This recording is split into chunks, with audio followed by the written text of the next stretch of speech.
on sacred ground here at North Carolina Agricultural and Technical State University, a place where courage took root and changed the course of our nation's history.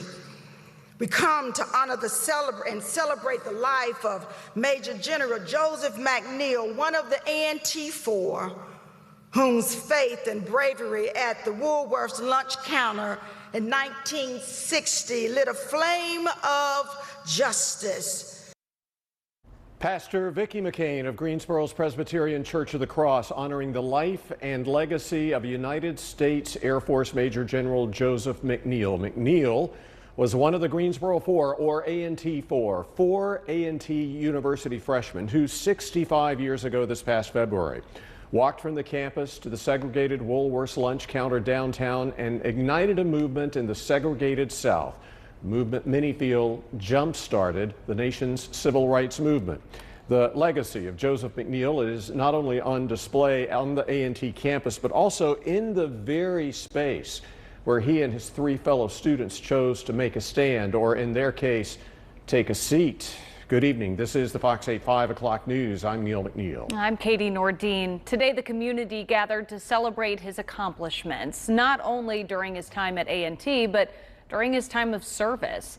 Fox 8's Natalie Wilson, Celeste Smith, and Gretchen Stinger are live on the campus of North Carolina A&T State University. Natalie, let's start with you. The statue behind you depicts the Greensboro Four and their walk into Woolworths that day in 1960. What have you seen on campus today?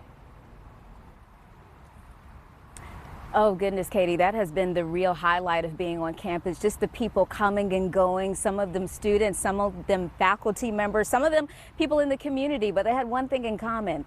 They wanted to bring this program and place it in front of the February 1 monument, their way of really capturing the memorial and a way to say thank you to Mr. McNeil for all he's done.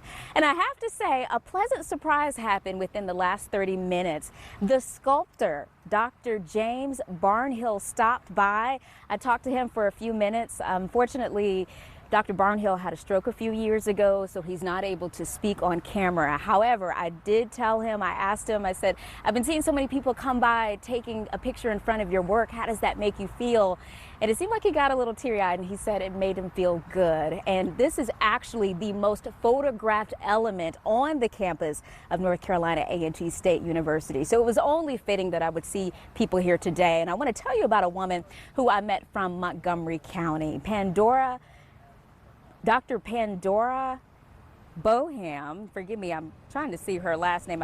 It's Dr. Pandora out of Montgomery County. She's a North Carolina A&T State University alum. She is also a woman who served in the United States Army, and she is a photojournalism student at Randolph Community College. So she had a lot of connections to being here today. Her name is Dr. Pandora Dumas, forgive me. Well, she stopped by today, and what makes this really interesting, she was on her way to Manhattan, and she was about to catch a flight at 3 o'clock, but she said this was so important to her that she made time before going to the airport to take some photos. Hear why she wanted to be here in her own words. I served in the United States Army for 23 years, so I'm Lieutenant Dumas as well as Dr. Dumas. In the building right behind me, Noble Hall, I was adjunct faculty at North Carolina A&T State University about 4 years ago in their nursing program. So the one thing that we say about the military is we never leave anyone behind, even in death. So you do want to come back and pay your respects. So really such a fitting tribute for people like her. There were many others. At one point, Katie and Neil, I saw a college tour, a couple of college tours, and I'll get to that a little bit later in the newscast, as they were also getting a lesson about Joseph McNeil on the day of his memorial service. In the meantime, I want us to turn to Fox 8's Celeste Smith, who was inside Harrison Auditorium for today's service, and she joins us live in front of the auditorium where the viewing and that memorial service were held. Celeste, what was the mood like there, and what have people been saying in terms of their personal relationship and reflections of Mr. McNeil? Well, you could feel both the sorrow and pride here in what could have been a somber farewell to civil rights pioneer Joseph McNeil. Instead, had many uplifting moments of celebration of his life and legacy. And there were some tears, but there were also stories of hope. This afternoon, community members, students, and dignitaries walked quietly past his casket, pausing to reflect on his courage and legacy. The university's Fellowship Gospel Choir lifted the room with their voices, filling the auditorium, and many people were visibly moved by the hymns. Family members of each of the Greensboro Four spoke of fond memories of McNeil, noting the generations he inspired. His son, Joseph McNeil Jr., spoke of he and his siblings' childhood, the relationship his father had with his mother, and the example his father set for them with his civil rights involvement and time in the military. He shared the moments his family had as they said goodbye to his father, Joseph McNeil Sr. We told him that we're going to be okay,